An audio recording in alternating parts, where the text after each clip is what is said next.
صل على محمد وآل محمد اللهم صل على السلام عليكم ورحمة الله وبركاته.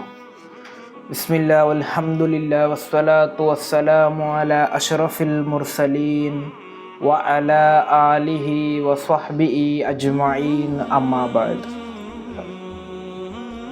ಸಂಕಷ್ಟಗಳು ಎದುರಾಗಲು ಮೂಲ ಕಾರಣ ಇದುವೇ.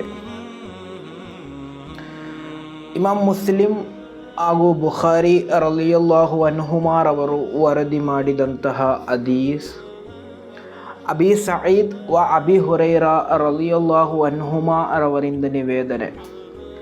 ಅನ್ನಬೀನ್ ಸಲ್ಲಲ್ಲಾಹು ಅಲೈಹಿ ವಸಲ್ಲಂ, ಪ್ರವಾದಿ ಸಲ್ಲಲ್ಲಾಹು ಅಲೈಹಿ ವಸಲ್ಲಂ ಅವರು ಹೇಳಿದರು, ಮಾ ಯುಸೀಬುಲ್ ಮುಸ್ಲಿಮ ಮಿನ್ ನಸಬಿನ್ ವಲಾ ವಸಬಿನ್ ವಲಾ ಹಮ್ಮಿನ್ ವಲಾ ಹಜನಿನ್ ವಲಾ ಅಜಾ ವಲಾ ಗಮ್ಮನ್.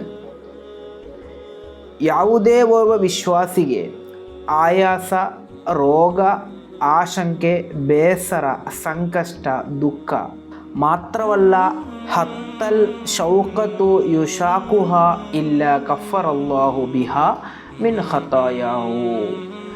ಒಂದು ಮುಳ್ಳು ತಾಗಿದರೂ ಕೂಡ ಅದರ ಕಾರಣದಿಂದಾಗಿ ಅಲ್ಲಾಹನು ಆತನ ಪಾಪಗಳನ್ನು ಮನ್ನಿಸುತ್ತಾನೆ ಎಂದು. ಅಂದರೆ ಜೀವನದಲ್ಲಿ ನಮಗೆ ಸಂಕಷ್ಟಗಳು ಎದುರಾಗಲು ಮೂಲ ಕಾರಣ ನಾವು ಮಾಡಿದಂತಹ ಪಾಪಗಳಿಗೆ ಪಶ್ಚಾತ್ತಾಪವಾಗಿದೆ ಅದು. ಆದ್ದರಿಂದ ಆ ಸಂಕಷ್ಟಗಳು ಬರುವಾಗ ನಾವು ಚಿಂತಿಸಬೇಕಾದದ್ದು, ನನ್ನ ಜೀವನದಲ್ಲಿ ಅದೆಷ್ಟೋ ಪಾಪಗಳನ್ನು ನಾನು ಮಾಡಿದ್ದೇನೆ, ಆ ಪಾಪಗಳಿಗೆ ಇರುವಂತಹ ಒಂದು ಮನ್ನಣೆಯಾಗಿದೆ. ನಾಳೆ ಅಲ್ಲಾಹನ ಮುಂದೆ ನಾವು ಈ ಪಾಪಕ್ಕೆ ಏನು ಉತ್ತರವನ್ನು ಹೇಳುವುದು ಎಂಬಂತಹ ಚಿಂತೆ ನಮಗೆ ಬೇಡ. ಕಾರಣ ಇಹಲೋಕದಲ್ಲೇ ಅಲ್ಲಾಹನು ಈ ಸಂಕಷ್ಟದ ಕಾರಣದಿಂದಾಗಿ ಅದನ್ನು ಮನ್ನಿಸಿ ನೀಡುವನು.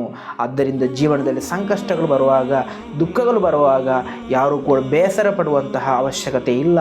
ಅಲ್ಲಾಹನು ನಾವು ಮಾಡಿದಂತಹ ಪಾಪಕ್ಕೆ ಮನ್ನಣೆಯಾಗಿ, ಪಶ್ಚಾತ್ತಾಪವಾಗಿ ಆಗಿದೆ ಆ ಸಂಕಷ್ಟಗಳನ್ನು ಅಲ್ಲಾಹನ ನೀಡುವುದು ಅಥವಾ ಅಲ್ಲಾಹನ ಪರೀಕ್ಷೆಯಾಗಿದೆ.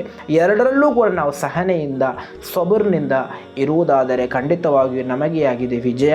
ಅಲ್ಲಾಹನ್ ನಮ್ಮನ್ನು ವಿಜಯಶಾಲಿಗಳ ವಿಭಾಗದಲ್ಲಿ ಸೇರಿಸಲಿ. ಅಸ್ಸಲಾಮು ಅಲೈಕುಂ ವರಹಮತುಲ್ಲಾಹಿ ವಬರಕಾತು.